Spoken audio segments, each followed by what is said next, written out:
இந்த பஞ்சபூதத்தை வந்து நம்ம எப்படின்னா வல்லூர், ஆந்தை, காகம், கோழி, மயிலாக மாற்றப்படுகிறது. இதை ஏன் இந்த பறவையை வைக்கணும்?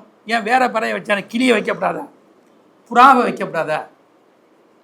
ஏன் அந்த வல்லூரை மட்டும் வைக்கணும்? அது கடவுளுடைய உட்பிரிவு, ராஜப்பறவைன்னு பேர். இந்த ஆங்கிற எழுத்த போட்டிங்கன்னா வல்லூர் இப்படி தான் உட்காந்து எப்பவும் பார்க்கும். ஆனை எப்படி இருக்காது, அது ஒரு போடல 3 இருக்குது, அகார உகார மகாரம் 3 சேர்ந்தது ஆனை. நீங்கள் இப்படி பார்த்தா அது ஆனா, அது இப்படி மடக்கிக்கிட்டு அது தலைகீழாக பார்த்தீங்கன்னா மானா தெரியும். இப்படி அந்த ஆனாவை மறைச்சிக்கிட்டு பாருங்கள் உகாரம் ஊனா தெரியும். இந்த அகார உகார மகாரம், படைத்தல், காத்தல், அழித்தல், இது 3ம் சேர்ந்ததான் ஓம்ங்கிற பிரணவ மந்திரம். அந்த ஓம் பிரணவ மந்திரத்தில் தான். அதனால் அந்த ஆவை கொண்டு வர. வல்லூர் எப்போவுமே ஸ்ட்ரெயிட்டாக இருக்காது, இப்படி இருக்கும்.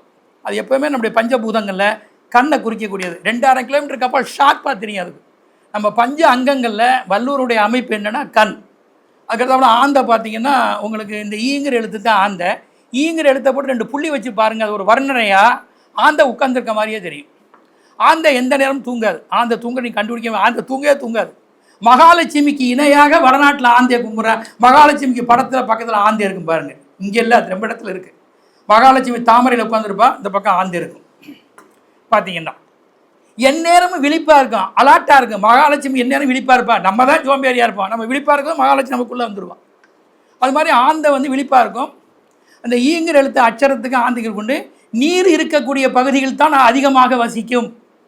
நீர்ப்பகுதி, மலைச்சாரல், ஆறு, கடல், இதுகளை தான் அது வந்து கண்டிப்பாக இருக்கும். அதனால் ஆந்தைக்கு வந்து அந்த பகுதி இது வந்து நம்ம பஞ்சபூதங்களில் காதை குறிக்கும்.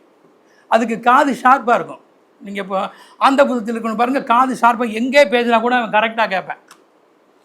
அதே மாதிரி நீங்கள் அதுக்கு பார்த்தீங்கன்னா நெருப்பு, காகம். இப்போ காகம் வந்து பார்த்தீங்கன்னா ஒரு காகம் உட்கார்ந்துருக்கு. அதை பாருங்கள், நீங்கள் ஊனா சிவமயம் போடுறீங்கல்ல எல்லோரும், அது எதுக்கு நீங்கள் எல்லாம் நம்ம கணபதிங்கிறது ஒன்று, ஊனா சிவமயம் போடுறது கணபதிங்கிறது ஒன்று சார். இந்த ஊங்கிற எழுத்து வந்து உகாரம், அதுதான் அந்த அச்சரம். நெருப்பினுடைய அச்சரம் ஊனாத்தேன். காகம் உட்காந்துருக்க பாருங்கள், ஊனாவும் காகமும் ஒன்றா இருக்கும். காகம் தான் மட்டுமே சாப்பிடாது, பிற இனத்தையெல்லாம் வரவழைச்சி சாப்பிடும். பிதர்களுக்கு தர்ப்பணம் கொடுக்க காகத்தை சொல்லியிருக்கான். காகபூஷண்டருங்கிற சித்தர் தான் இதை முதல்ல கண்டுபிடிச்சார். அவர் காக வடிவத்தில் இன்றைய வரை இறைவனிடத்தில் இருக்கார்.